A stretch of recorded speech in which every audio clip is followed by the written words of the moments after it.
We have many goals as part of the Vietnam Veterans Memorial Committee here in Hubbardston. And of course, the memorial itself will acknowledge and honor our veterans. But we thought we would share with you some of the experiences of our Hubbardston residents who served in the military. So we're hoping that we're going to be able to bring to you a series of interviews where our veterans talk about their military experience. And of course, we're going to give them the opportunity to do this, but under no obligation. So along the way, we hope to be able to present you with some firsthand stories. Today, Tom Collier, who serves as an honorable member of our Vietnam Veterans Memorial Committee, is a career military veteran. So Tom, I'd like very much for you to share with our audience some of your experience as a military person, and why did you join the military? Ah, there's a good question. I bet the $64,000. Yeah. You're pretty good. I was a freshman in college in Wyoming, and had really not figured out what I wanted to do in life. I got summoned to the dean's office one day, and I had no idea what I had done for that. But it probably wasn't good. Well, when I got there, there was one of the Wyoming senators was in the office, and he had come to the college to ask if there were any likely candidates for service academies. And I have no idea why my name came up, but I ended up talking to this guy, this saint in that time. At that point, he was a saint to me because he was finding something that I could probably like to do.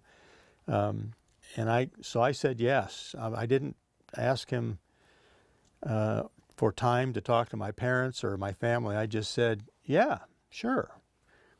And probably part of it was that I was in a small town in Wyoming and really didn't want to do the things that my family and my father was doing. He was a railroader and worked pretty hard.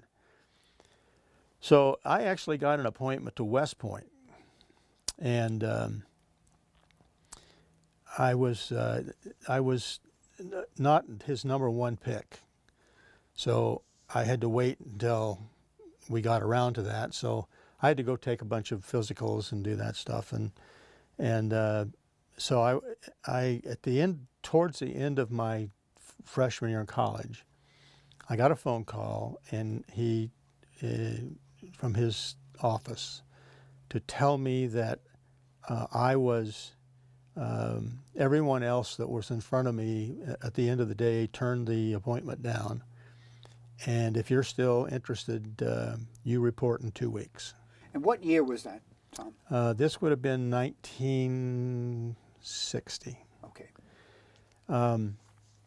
The unfortunate thing was that I had been working with a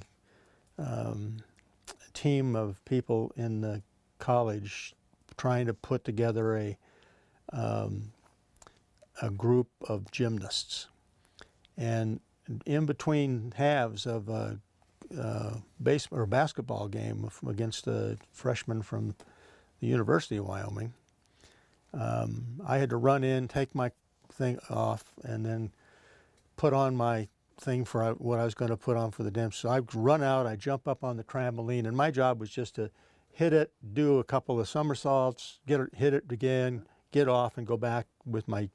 Well, when I got up to the top, but when I looked down, I wasn't over the trampoline, so I came down pretty hard on the floor, and I had a compound, bones out of the arm fracture.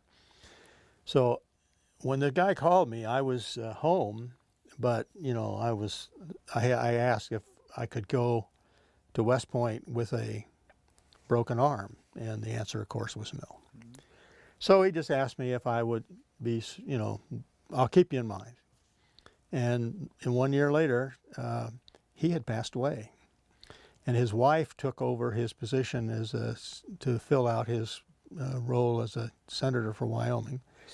And she didn't know anything about, this program at all. So she got the other senator involved. And he called me and said, I have your name. The note here is you go wherever you want to go. And he said, so I got a hold of West Point, and they have your doctor's response for your arm. They don't want you. And we called Air Force, who at that time has only been separated from the Army, for just a few years. Right. And they had the same thing, and they didn't want me. But the Navy doesn't know a thing. So all you have to do is pass a physical. Can you pass a physical? I said, I can pass a physical. So it wasn't immediate. I had almost a month before I had to look at going off to. So my father was sneaking me out of the house because my mother was, because I was not supposed to be doing any things with my arm, and I knew that the only thing I really couldn't do was pull-ups. So he was sneaking me out, and we were going to. Now I came out of this with a hand. I can't roll all the way over, so I had to do one of these. So doing 50 of those was out of question, but they only needed 2, so right. I got 3. Yep, gotcha.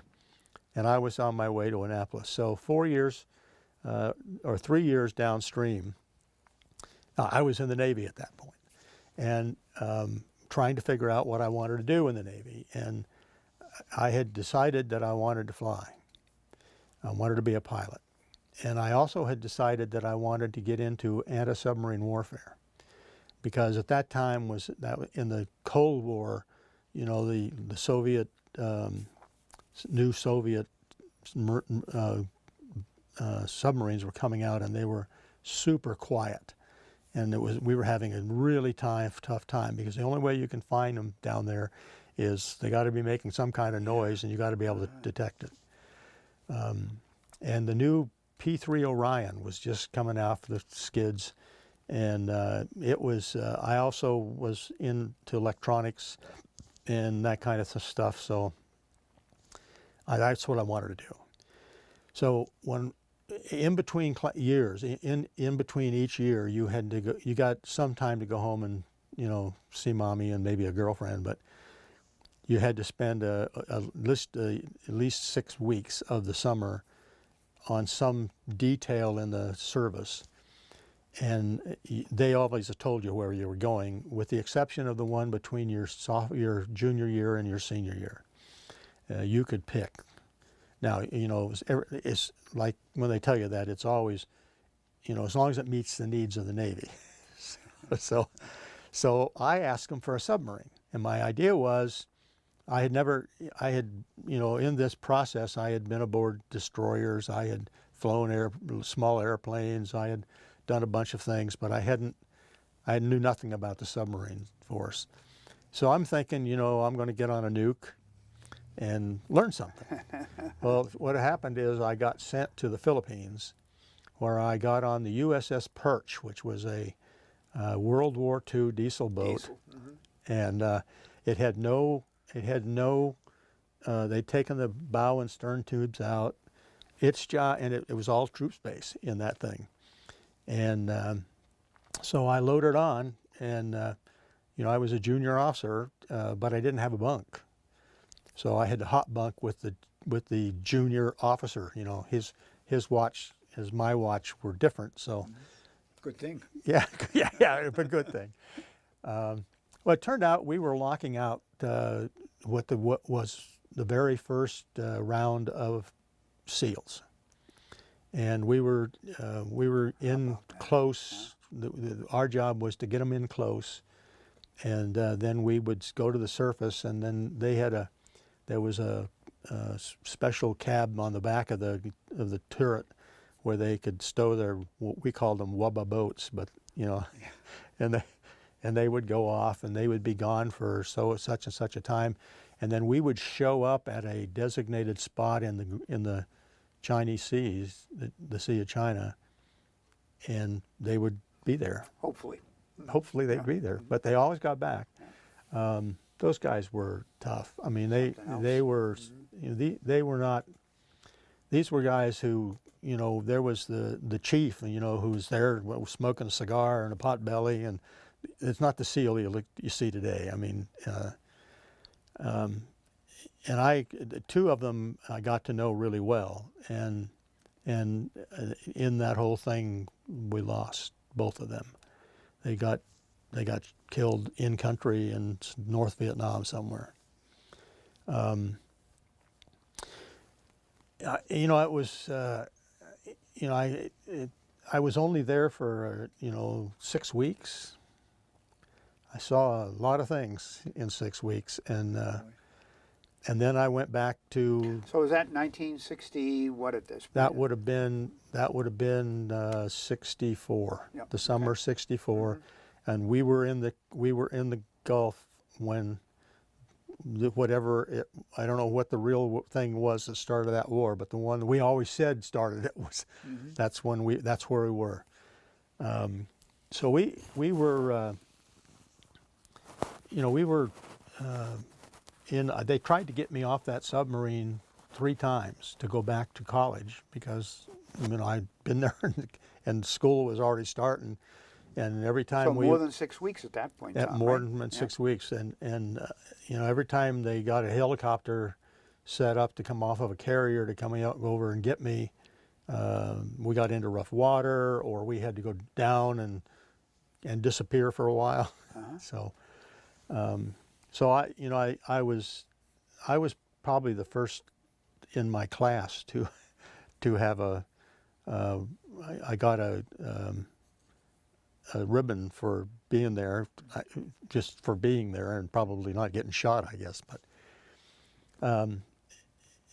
then I went back to college and finished my senior year and went into flight training. Got out of flight training and got to start to fly my airplane, and I was the second pilot for the captain's from our CO's. He had a crew, and we had two pilots because the captain didn't always want to go wherever we were going. Sometimes. And what type of aircraft was it? That at was that a point? P-3 Orion. Was it the Orion? Okay. And we were stationed in. And this was in the '68 time frame. Okay.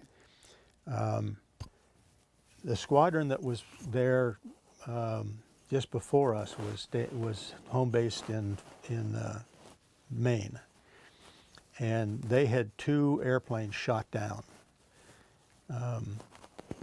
and 13 people. They lost 2 airplanes and 26 people in 3 days.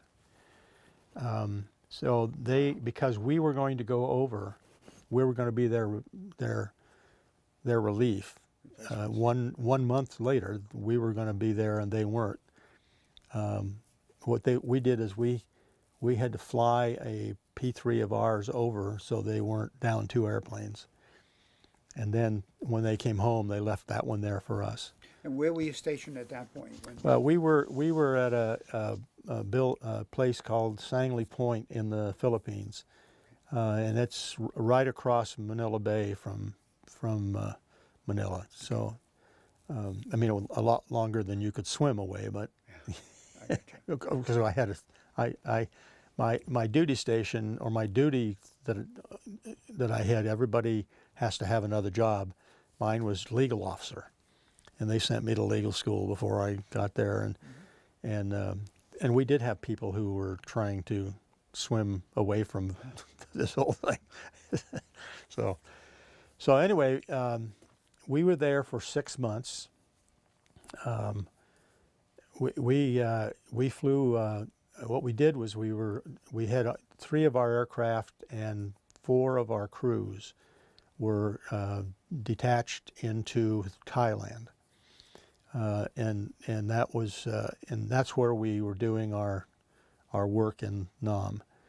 We would take off and stay at low altitude, so no one's going to get us on radar, and then we would stay at between 300 and 500 feet above the sea, and we'd fly all the way down the coast, the west coast of Vietnam, and all the way back up around. We didn't go north of the DMZ at that point. What we were doing was we were trying to interdict people who were bringing weapons down from the north. And at that time, the Ho Chi Minh Trail was not there, so their only way of, making sure they had enough ammunition and cores and weapons was to do it by sea and just small fishing boats. And so they changed how we were doing. These guys got shot down because we had some rockets that we could shoot at them. But to do it, you had to fly in at about 1,000 feet and then push the nose over and aim right down at the thing, and then your co-pilot had a little switch over there that he controlled it because it was by wire. He had a wire that was going down with this thing, and he could guide it right into him. But the problem is, you are a stationary target to the people that you're coming after. I mean, they didn't have to try to find you. You were there, and you were coming this way, and then they just did. So by the time we got there, they had taken those away from us. And there was a whole bunch of small U.S. Navy boats now and ships, but most of them were, small craft. And they were all around, and we would go around, and if we saw something, then they would go in. We didn't lose anybody, but we got shot at a lot. I mean, we had to fly into in country to pick up. There's always an admiral who needs to have a ride, and he'd rather ride in the P3 than stuffed in the back of a helicopter somewhere. So we would fly in, and we had to do these emergency landings and emergency takeoffs, and we'd go in at 1,000 feet, and when the numbers on the runway went under the nose, we'd pull the power back, punt it down, and then, like this, and we could stop a P3 in 800 feet doing that, and they'd stuff them onto our airplane, and we'd be gone, but there was always holes. Tom, you mentioned to me beforehand that you had 3 tours in Vietnam. Right. You also mentioned that they were different types of tours. Tell me how they differed. Well, they differed in the first one was in a submarine, locking out SEALs. Mm-hmm. The second one was flying P3s and doing interdiction of the flow of weapons down from the north to the south. The third one was my final one, which happened just pretty close to the end of the war.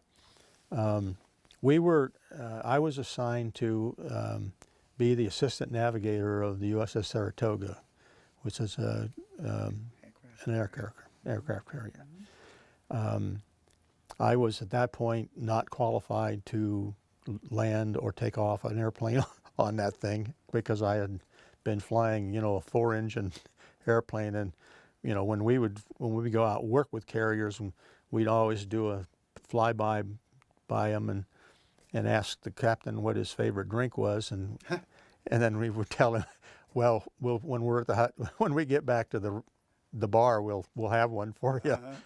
So, there's jolly times in this too, but we flew, or I reported aboard, and 2 weeks after I got there, we were supposed to be deployed to the Mediterranean for 6 months.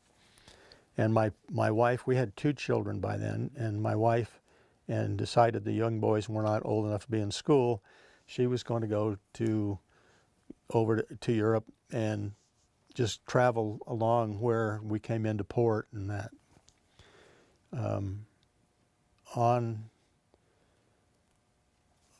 We came in from our last trial, getting ready to go, and we were going to be in port for a month before we deployed into the Med.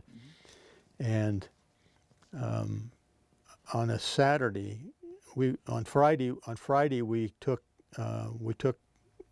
dependents out for just a cruise to let them see what it looks like to see an airplane get shot off the front end of them and then come back and land. We came in on Friday. On Saturday morning, I got a phone call, and it was the executive officer of the Saratoga who said, "Tom, we need you in here. We are leaving. We're supposed to leave by Tuesday for Vietnam, and you can't tell your wife. You can't tell anybody what's going on here." So I went in, and by the time, I was just brand new on this. I hadn't been on that ship for like 2 weeks, and the navigator was on leave up somewhere along the shore up here somewhere, but they needed somebody had to brief the admiral there at 3:00 on Saturday how we were going to get to Vietnam. Oh my goodness. Well, thank God I had 2 master chiefs that worked for me, and by the time I got to the ship, we had outlined it. We didn't have any charts for that play. We had no charts, nothing to tell us. They just had 3 world maps that they had cut up and taped together, My and goodness. we decided that we were going to go around the tip of South Africa, vice the other way, and. So when we went in and we stood up, and they introduced me, and I stood up and I said it, and the admiral jumped up and he says, "That's crazy. Who in the hell?" And our CO stood up, and he was as tall as I was, and he was also could be rude sometimes. He just stood and said, "Oh no, Admiral, that's the way to go. That's how we're taking this ship. And by God, when we get there, the first thing you're going to hear is that the Soviets don't know where the hell they lost this where we went to, because they think we're going one place, and we're going to show up somewhere else." And so we launched, and we were going to be there for 6 months. 11 months later, we got told to go home. I'll be done. Yeah. And it was, and by I had this terrible. My wife will kill you. She doesn't know some of this stuff. We had a captain who was he was a great captain if you were in a war, because he was a war leader. He was the person that everybody hated, but he just did crazy things, and they always worked. And so he would fly with those guys. I mean, he was not in. He would bump a pilot out of his seat and take that. I'm going to go out in that. We're going to go out there. And they were, their planes are getting shot down every day. And then he came up one day, and I was on watch, so I was up on the bridge, and I just hear him says, "Where's your navigator, your assistant navigator? Everybody tells me he's a pretty good pilot. Where is he?" He said, "Well, he's right there." So he comes over and he says, "Young man, go get your gear on. You're flying with me today." Yeah. And I said, "I'm not qualified to fly in any one of the planes." No, it's be all right. Well, I told my wife that I would never do stupid stuff. And he said, "I could make it an order." So I said, "I'll be right back." So I got to fly on every airplane that we had, and he allowed me to make landings. I mean, guy was. And you were not qualified? I You wasn't had not been trained? Well, every pilot in the Navy is qualified to fly to land on a carrier. You don't get your wings until you've every airplane that we fly that we in training that can land on an aircraft carrier. You got to do it. It's just that I had been off on this airplane that came home to Mama all the time, and so that was a really interesting. But we had some really sad stories. I mean, when well, the captain is the one that he verified and allowed anything that got sent back home. He saw it, and one day he called that other captain, up to the bridge and just reamed him because he said, you said that to this woman that two people are going to show up and knock on her door. That you can't God, you can, part of it you're making her husband a hero, which is good, but the rest of it is terrible. So I tell you what, from now on you fly the airplanes and I'll write the letters. And he did, and he took it over and did a really good job. Not an easy job. Not an easy job. I mean, terrible. And one of my jobs was to train all of the pilots about how to maneuver an aircraft carrier. We had to go alongside someone every night. We went alongside after 12 hours of flying. Then we had to reload, get more groceries, whatever it was. Usually there was a refrigerator ship behind us, and they would bring stuff over in cargo nets with helicopters, and we'd be alongside a tanker bringing stuff in. And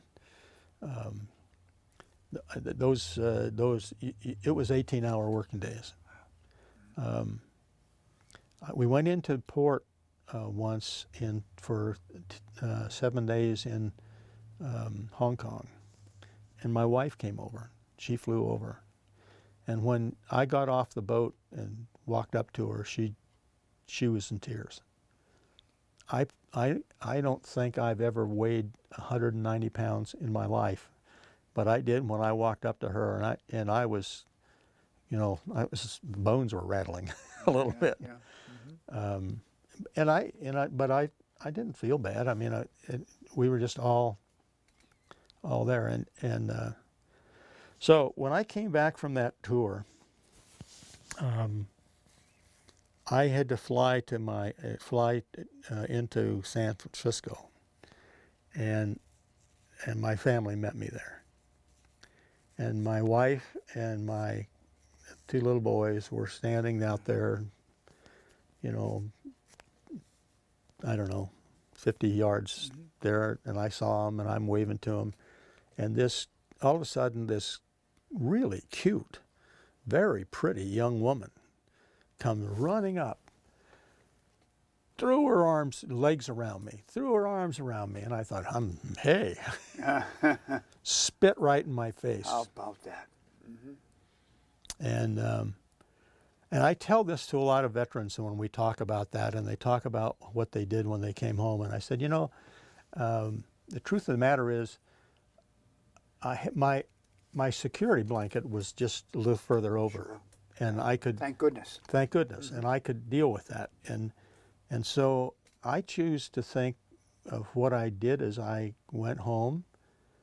I had my uniform dry cleaned, and I went back to what I did, and I lived the rest of my life that way. I think I get very emotional about, as you know, I'm a farmer now, and when I have to put an animal down, it brings a whole lot of those things back. But the ones that really had it hard were those grunts. I mean, those guys were laying in the mud and getting shot at, and we have one. Absolutely. Bill is one, and And Steve Meeker. and also. Steve Meeker, yes, right. And so my claim to fame, I guess, when I go back to reunions of our class, and we were the class of '65, and they always introduce me as the guy that got to Vietnam first and almost last. I mean, we finished up in '73. It was '73. Mm-hmm. Well, Tom, I really want to thank you for taking the time to tell us something about your military career, and I certainly learned a lot. And I'm sure that our viewers will appreciate hearing your story, and I want to thank you very much for serving our country. Well, thank you so much. And I have to tell you, just to put a period here. Please. I got into. They sent me to graduate school. I got a master's degree in electrical engineering. That took me to a payback tour at the Navy's Research Center in Washington, D.C., where I was flying research projects as a pilot and also working on them. From there, I went to I got a job. I was a commander there, and then I made captain as I went up to the DC or the Philadelphia area, where I was handed a $200,000 budget that needed to come way down. We hired tech reps from all the units, or all the people that made airplanes, and because the overturn is so quick, you're losing your best chiefs that know everything. Sure. So we were, and I ended up on the green table in Congress, mm-hmm. trying to tell them what we were doing, and we were told that we needed to get it down to, we were 3% competitive, 3%. And we had to get it as close to 50 as we could in the 4 years I was going to be in that. And we made it, which then I'd promised my wife I would retire. And then I got a call, and the admiral asked me what I knew about jet engines. And I thought, because we were living it was closer to the jet engine test facility that the Navy uses than I was to the office that I worked in. And I thought, and I knew that guy was retiring. So he said, I said, well, give me the job, and I'll come up in 4 months and tell you everything you need to know about jet engines. And you did it. Well, the truth of the matter was he wasn't talking about that guy. Oh. He was talking about the guy in Lynn, Massachusetts, who was in charge of oversight of General Electric's small engine facility. In Lynn, big facility. Yeah, and so I finished my career there. Mm-hmm. I had 24 years in, and our house that we own here, and we moved into that house the year that we had been married 20 years. It was our 17th home. And somebody, a really pretty blonde, told me that she was going to die in that house. Let me guess. Yeah. So that brings us up to date. I mean, that's the period to my career.